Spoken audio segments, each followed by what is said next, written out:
Ever wonder how a land of fierce, independent Viking chieftains became a single, unified kingdom?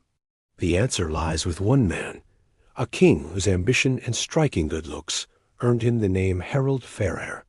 Get ready, because we're diving into the epic story of Norway's very first king.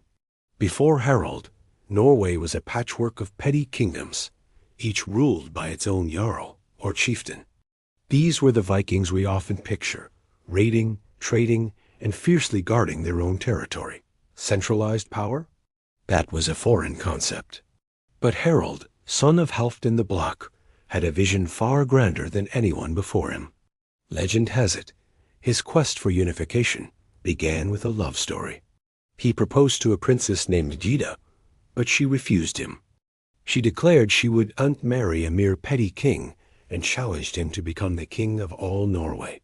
Whether this story is true or just a romantic tale, Harald took the challenge to heart. He made a solemn vow not to cut or comb his hair until he had conquered the entire country. For years, he was known as Harald Tanglehair, his unkempt locks a constant symbol of his unyielding ambition. This was no easy task. It meant years of brutal campaigns and strategic alliances. Harald had to subdue rival jarls, one by one, through either diplomacy or force. His military genius and charismatic leadership drew many warriors to his side. The final decisive conflict came around the year 872 at the Battle of Hafrsfjord. This legendary naval battle saw Harald's forces clash with a coalition of chieftains from the west and south of Norway. The sagas describe a fierce and bloody fight, with ships clashing and warriors falling. In the end, Harald emerged victorious. His enemies were either killed, submitted to his rule, or fled the country. With this victory, Harald had achieved the impossible. He was the sole ruler of a united Norway. True to his word, he finally had his hair cut and styled, earning him the nickname he's famous for, Harald Fairhair. He established a system of governance, appointing earls to manage different regions on his behalf, and implementing a taxation system to fund his kingdom. This was the birth of Norway as a nation-state. But Harald's unification had an unintended consequence. Many of the defeated jarls and nobles who refused to bow to his authority chose exile over submission.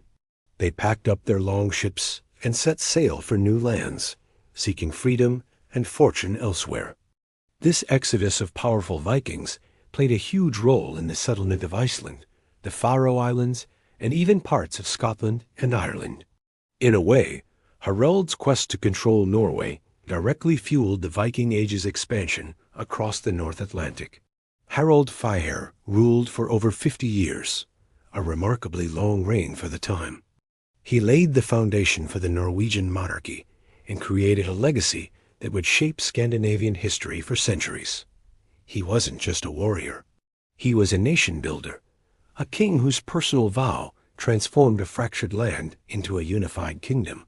His story is a powerful reminder of how one person's determination can change the course of history.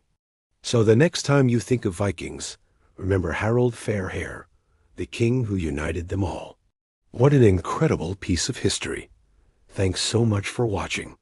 If you enjoyed this journey back in time, don't forget to like, subscribe, and hit that notification bell for more epic stories. See you in the next video.